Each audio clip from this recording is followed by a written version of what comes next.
World's biggest democratic country, ప్రపంచంలోనే అతిపెద్ద ప్రజాస్వామ్య దేశం అయినటువంటి భారతదేశంలో ఓట్ల సంబరాలు మొదలయ్యాయి.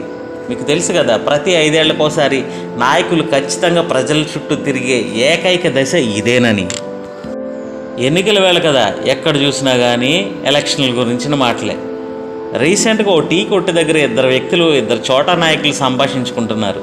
2 లక్షల జనాభా, 2 లక్షల ఓటర్లు ఉన్నటువంటి ఈ నియోజకవర్గంలో ఓటుకి 2,000 రూపాయలు ఇచ్చుకున్నా కానీ 40 కోట్ల రూపాయలు ఖర్చు అవుతుంది. ఇంకా చిన్న చితక చోటా మోటా నేతలకు ఇవ్వడానికి, ప్రచార ఆర్భాటాలకు జనాలను తరలించడానికి అయ్యే ఖర్చులకు ఇంకో 10 కోట్లు. అలా ఎంత కాదనుకున్నా తక్కువలో తక్కువ 50 కోట్ల రూపాయలు ఒక ఎమ్మెల్యే నియోజకవర్గానికి ఖర్చు అవుతుందని చెప్పేసానని ఒక అన్అఫీషియల్ ఇన్ఫర్మేషన్ అన్నమాట. ఈ రోజుల్లో రాజకీయం అనేది ది బెస్ట్ బిజినెస్ మోడల్ అయిపోయింది అనమాట. మనకి తక్కువ కాలంలో ఎక్కువ ప్రాఫిట్ రావాలంటే ఏం చేయాలి? సాధారణంగా అందరూ కూడా బంగారం మీద, భూమి మీద పెట్టుబడులు పెడుతూ ఉంటారు.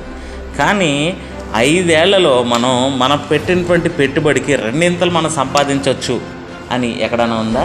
అది కేవలం పాలిటిక్స్లో మాత్రమే సాధ్యమని చెప్పి మన పాలిటీషియన్స్ నిరూపిస్తున్నారు.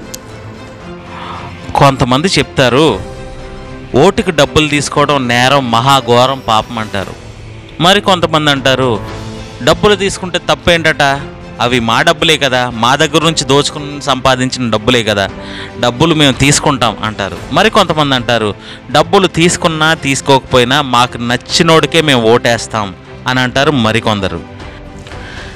రీసెంట్గా నా మిత్రుడితో మాట్లాడుతూ ఉంటే అతను చెప్పిన మాటలు నన్ను ఆశ్చర్యానికి ఒకంత నివ్వెరపోయేలా చేశాయి.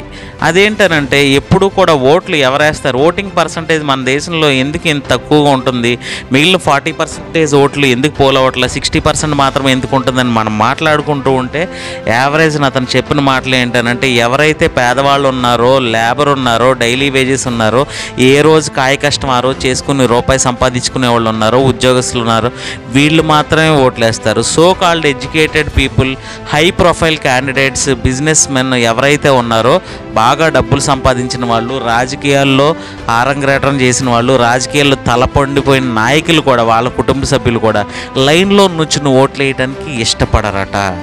ఎందుకు అనంటే, వాళ్ళకి తెలుసు ఈ ఓటు ఎంత పవర్ఫుల్ అంటే, ప్రజలు తమ భవిష్యత్తును నిర్ణయించుకోవడానికి పేదవాళ్ళకి ఇది ఒక మంచి అవకాశం. అదేవిధంగా మరి ఆ పెద్ద బడాబాబులు, ఆ పెద్ద నేతలు, నాయకులు, వ్యాపారవేత్తలు ఎందుకు ఓట్లు వేయరంటే, ఎవరు అధికారంలో ఉన్నా కానీ మా పనులు ఎలా చేయించుకోవాలో మాకు బాగా తెలుసు అని ఒక అతను సమాధానం చెప్పాడు. ఆ మాటలు నన్ను ఆశ్చర్యానికి గురి చేశాయి.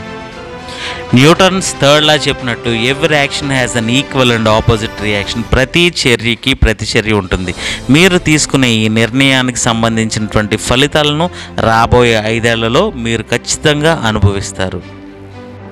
అందుకే మీ భవిష్యత్తును నిర్ణయించేది మే 13వ తారీఖున మీరు వేయబోయే ఓటే. నిర్ణయం మీ చేతుల్లోనే.